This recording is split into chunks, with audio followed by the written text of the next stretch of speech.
Hi yours, నేను మీ doctor ఎంజెడి Askari ఎండి యునాని. నా practice వచ్చేసి హైదరాబాద్లో ఉంటుందండి. ప్రీకమ్ అంటే ఏంటి? మన అంగం వెనుక భాగంలో రెండు చిన్నటి గ్రంథులు ఉంటాయి, గ్లాండ్స్, కాపర్ గ్లాండ్స్ అండి. దాని సీక్రేషనే ఎక్సెస్ అయినప్పుడు, అమ్మాయితో మాట్లాడినప్పుడు, లేదా అమ్మాయి గురించి ఊహించినప్పుడు, లేకుంటే ఏదైనా పోర్న్ వీడియో చూసినప్పుడు, సెక్స్ ఆలోచనలు వచ్చినప్పుడు, లేదా పార్ట్నర్ పక్కనే కూర్చున్నప్పుడు 2-3 చుక్కలు వీర్యం బయటికి వచ్చేయటము, దానికే ప్రీ ఎజాకులేట్ కూడా అంటారండి. ఈ మధ్యకాలంలో చాలామంది, సార్ నేను ఫోన్లో మా గర్ల్ ఫ్రెండ్తో మాట్లాడుతుంటే అండర్వేర్లో 2-3 చుక్కలు వీర్యం పోతుంది సార్. ఈ సమస్య రోజు రోజు పెరిగిపోతూనే ఉంది. ఈ సమస్య ఎందుకు వస్తుందంటే, హస్తప్రయోగం చేసే వాళ్ళలో, బూతు సినిమాలు చూసే వాళ్ళలో ఈ సమస్య ఉంటుంది. సెన్సిటివ్ పెన్నిస్ అనే సమస్య కూడా ఉంటుంది.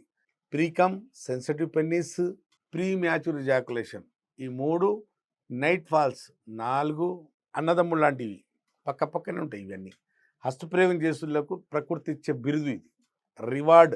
ఎవడు హస్తప్రయోగం చేస్తాడో, ఈ దీంట్లో చెప్పాను కదా, ప్రీకమ్ అనే సమస్య ఉంటుంది, లేదా సెన్సిటివ్ అనే సమస్య ఉంటుంది, లేదా వాడికి ప్రీమ్యాచ్యూర్ ఎజాకులేషన్ సమస్య ఉంటుంది, లేదా నైట్ ఫాల్స్ ఎక్కువ ఉంటాయి. ఈ 4 మగాడికి పట్టిన చెదలు. ఒక కట్టెకు చెదలు ఎలా తినేస్తుంటుంది, 4 ఉన్నా, ఏది ఉన్నా కూడా, ఒక్కటి ఉన్నా కూడా మగాడికి మగతనం తగ్గుతూ పోతుంది. నైట్ ఫాల్, ధాస్ సిండ్రోమ్ అంటారు దీనికి. కొందరికి ఇంకోటి ఏంటంటే, యూరిన్ ద్వారా వీర్యం పోతుంది, దానికి స్పెర్మేచ్యూరియా, 5వది దానికి తోడు. ఇంకోటి ఉంటుందండి, మలం కూసినప్పుడు ముక్కినప్పుడు అని ముక్కుతాం కదా, అప్పుడు వీర్యం 2 చుక్కలు బయటకు వస్తుంటుంది, దానికి యునాని రిఖతెమని అంటుంది. 5-6 ఈ చిన్న చిన్న వ్యాధులు ఉంటాయి, కానీ మగతనానికి చెదలు తినేస్తాయి.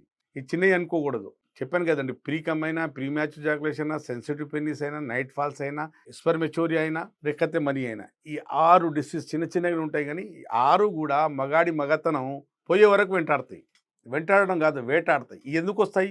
బూతు సినిమాలు చూడటం వల్ల, బొర్రల బండుకొని అంగానికి బెడ్తో రాపిడి చేసి భావి ప్రాప్తి పొందటం వల్ల, లేదా హస్తప్రయోగం చేయటం వల్ల, లేకుంటే అస్తమానం న్యూట్ కాల్స్, ఈ మధ్యకాలం న్యూట్ కాల్స్ ఎక్కువైపోయినాయి, దానివల్ల మనం ప్రకృతికి భిన్నంగా వెళ్ళినప్పుడు ఇట్లాంటి అనర్థాలు మన బాడీలో చేంజెస్ వస్తుంటాయి. నేచురల్గా భార్య దగ్గరికి వెళ్ళి సెక్స్ చేసి వెళ్ళిపోతాం మనం. అలా కాకుండా వీళ్ళు సెక్స్ అనుభవించరు, సెక్స్కి ఊహించుకుంటుంటారు. సెక్స్ ఊహించుకోవడం, లేదా పోర్న్ వీడియో చూస్తూ ఉండటం, దానివల్ల ఏమవుతుందంటే, డోపామిన్ అనే హార్మోన్, ఆక్సిటోసిన్ అనే హార్మోన్, సీరోటోనిన్ అనే హార్మోన్, ఎండార్ఫిన్ అనే హార్మోన్, అలాగే టెస్టోస్టెరాన్ అనే హార్మోన్, ఈ హార్మోన్ ఇన్బ్యాలెన్స్ వల్ల మగతనం తగ్గిపోవటం, అలాగే వీర్య కణాలు సంఖ్య తగ్గిపోవటం, దాని మోటిలిటీ తగ్గిపోవటం, సంతానలేమి సమస్య తలెట్టడం, అలాగే ప్రీమ్యాచ్యూర్ ఎజాకులేషన్ సమస్య, ఎరెక్టైల్ డిస్ఫంక్షన్ అనే సమస్యలు వచ్చేస్తాయండి. బూత్ సినిమాలు చూసే వాళ్ళలో, తరచుగా హస్తప్రయోగం చేసేవాళ్లలో, బెడ్ మీద బోర్ల పండుకొని అంగానికి బెడ్తో రాపిడి చేసి భావి ప్రాప్తి పొందే వాళ్ళలో ప్రోన్ మాస్టర్బేషన్ అంటే, దాని సైడ్ ఎఫెక్ట్ ఏంటంటే చెప్పాను కదండి, ప్రీమ్యాచ్యూర్ ఎజాకులేషన్, ఎరెక్టైల్ డిస్ఫంక్షన్, సంతానం లేమి సమస్య రావటం, సెక్స్లో కాన్ఫిడెన్స్ తగ్గిపోవటం, పర్ఫార్మెన్స్ యాంగ్జైటీ రావటం. విన్నారు కదండి, ఇట్లాంటి సైడ్ ఎఫెక్ట్ వచ్చేస్తాయండి. మీలో ఎవరికైనా ఇట్లాంటి అలవాటు, దురలవాటు, చెడు వ్యసనాలు ఉండి ఉంటే, మీరు ఇట్లాంటి సమస్యలు ఎదుర్కొంటున్న వాళ్ళు ఉండి ఉంటే నాకు సంప్రదించండి. ఈ సమస్యతో మీరు యునాని మందులతో, యునాని వైద్యంతో, ఏ సైడ్ ఎఫెక్ట్ లేకుండా ఈ సమస్యలతో మీరు శాశ్వతంగా బయటపడవచ్చు. ఏ సర్జరీ లేకుండా, ఏ పథ్యం లేకుండా, అది కూడా శాశ్వతంగా.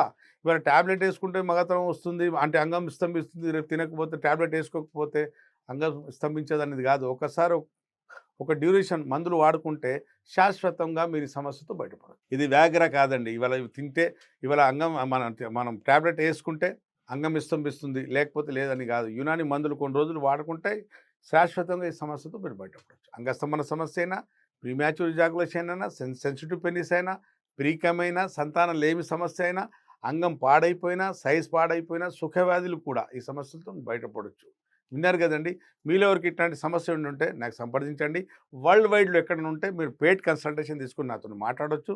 దగ్గరలో ఉంటే నేరుగా కలిసి నాతో ట్రీట్మెంట్ తీసుకోవచ్చు. అప్పటి వరకు సెలవు.